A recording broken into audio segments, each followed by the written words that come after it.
Salthang Tripura Hangkor Rengda Gifang ni Sakthar Mumbai Wai Chukuchi Chuku Koglobnai Sukanto Bhattacharya Asemani Sal Palaijaka Agartalani Nodrul Kolakshetrowo Pandaw Manjaka Salthang Hangkor ni Barja Manjak Hangkor Kasko Okra Biswajit Sil Alaida Dagifang Pollop Kanti Sahano Khoboi Juda Juda Adongrok Pandaw Manjaka Kabangma Rengnokni Rengsrungnai যে কোনো নেশা করবে না ভাইকে বলে তখন তোমরা দেখবে অটোমেটিক সেই জায়গায় সেই লোক নেশা ছেড়ে দেবে।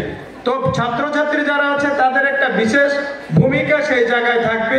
আর এই সুস্থ সমাজ যদি না থাকে, সুস্থ মানসিকতা যদি না থাকে, তাহলে আমাদের সমাজ এগিয়ে যাবে না।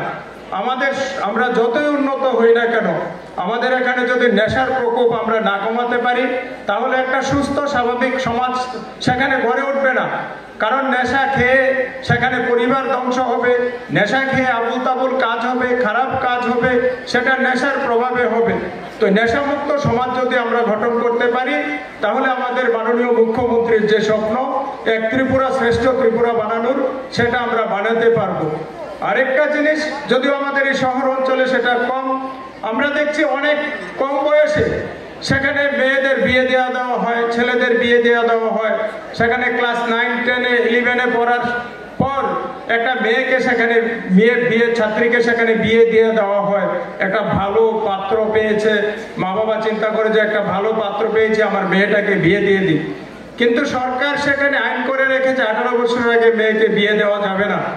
তো যখন একটা নাবালিকা মেয়েকে সেখানে বিয়ে দিয়ে দেওয়া হয়, সে যখন আরেকটা পরিবারে যায়, সেই পরিবারের সঙ্গে সে অ্যাডজাস্ট হতে পারে না। তারপরে দেখা যায় সেখানে সে একটা বিশ্রী পরিবেশ সৃষ্টি হয়। তাছাড়া সে বিয়ের জন্য মানসিক বা শারীরিকভাবে প্রস্তুত হয় না। সে আরেকটা পরিবারে গিয়ে তাদের সঙ্গে মিলেমিশে তাদের যে মানসিক বা শারীরিক চাপ পড়ে, সেটা সে সহ্য করতে পারে না। তারপরে দেখা যায় যে সংসারে একটা অশান্তি নেমে আসে। তো তার জন্য আমাদের ছাত্রছাত্রী যারা আছে তাদেরকে সতর্ক করতে হবে। ছাত্রছাত্রী যারা আছে তাদের ক্লাসের ক্লাসমেট যারা আছে তাদেরকে বোঝাতে হবে, মা বাবা যারা আছে তাদেরকে বোঝাতে হবে। আজকে আমি 14, 15, 16 বছরের যদি একটা মেয়েকে বিয়ে দিয়ে দেই, তার জীবনটা হয়তো আমি ধ্বংস করে দিলাম, এটা আমি অভিভাবক হয়ে বুঝতেও পারি না। কারণ আমার 15 ও 16 বছরের যে মেয়েটা, হয়তো সে ডাক্তার হতো বা ইঞ্জিনিয়ার হতো বা আরো কোনো বড় পোস্টে যেত, আমাদের এই সমাজকে রক্ষা করত, সমাজকে সেবা করত। কিন্তু তার থেকে বঞ্চিত করে আমি কোনো চেষ্টা না করে তাকে আমি একটা ছেলে ধরে তাকে বিয়ে দিয়ে দিলাম। এটা যাতে আমাদের সমাজ থেকে মুক্ত পায়, এটা যাতে আর না হয়, তার জন্য আমাদের যারা ছাত্রছাত্রী আছে, অভিভাবক আছে, শিক্ষক শিক্ষিকা আছে, তাদের সেখানে একটা ভূমিকা নিতে হবে। তো আমাদের জীবনে কিছু করে যেতে হবে।